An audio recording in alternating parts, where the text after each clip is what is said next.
Hey, fellow babies, welcome back to Pachter Factor on SIFTD.net. I'm Michael Pachter. Glad to have you here. Hope you're watching this real time as a patron on our Patreon page.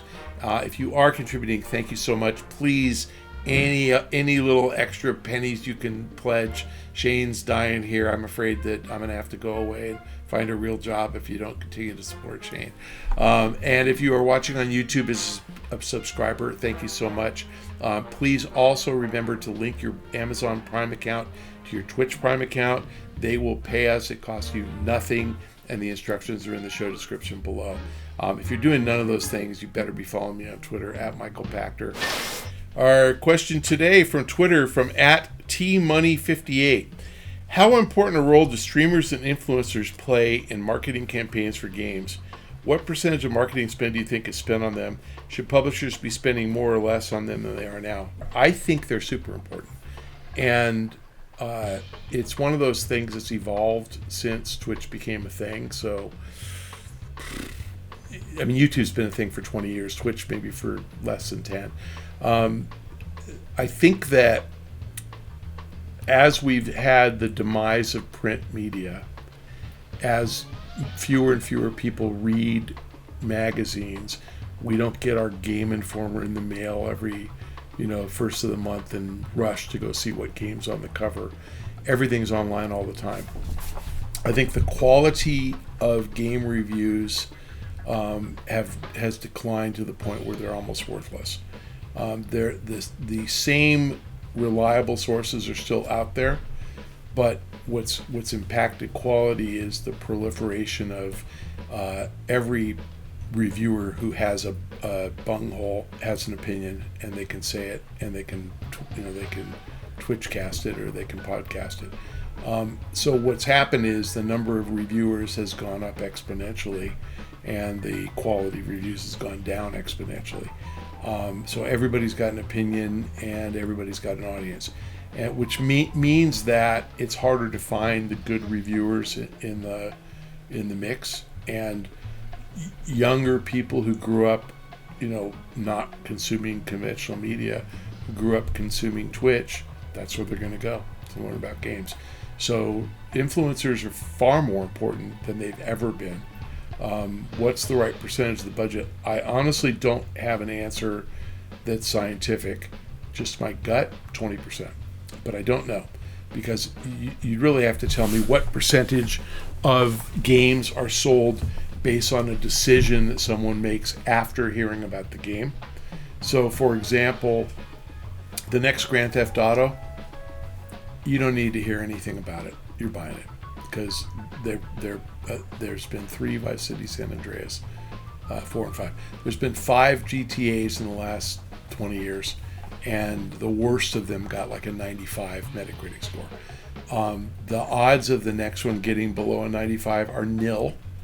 You know that. You don't need to hear anything. You just need to go buy the damn game, and everybody's going to do that. So Twitch casters and influencers don't matter on that game. But a game like Elden Ring, we did an episode on how hard the game was and how some large percentage of people got frustrated and brought it back for a refund or sold it on eBay. You probably want to do your homework on that one, And so I would say pretty much any game that's not a reliable franchise like FIFA, you want to wait and hear about it. Anything that's a new IP, you absolutely want to wait and hear about it. So look, you spend your marketing budget where your consumer is. And that's increasingly going to be online on Twitch and on YouTube.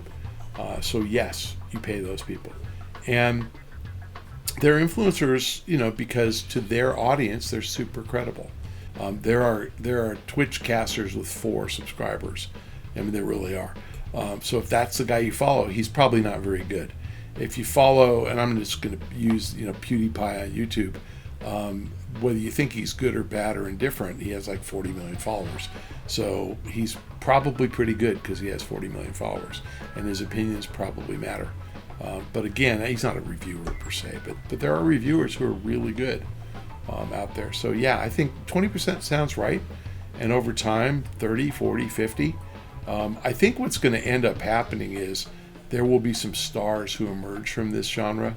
There are going to be Twitch stars who are mainstream stars and are mainstream, talking heads. There's all these weird guys too, like Pachter Factor. I mean, I think that guy's a goofball, but like he's not. But I think he's actually smart about games. I just don't like the way he presents. He's trying too hard to be funny.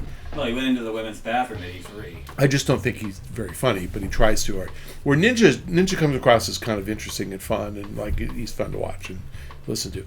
Yeah, so I think 20% is right, but I don't know the answer.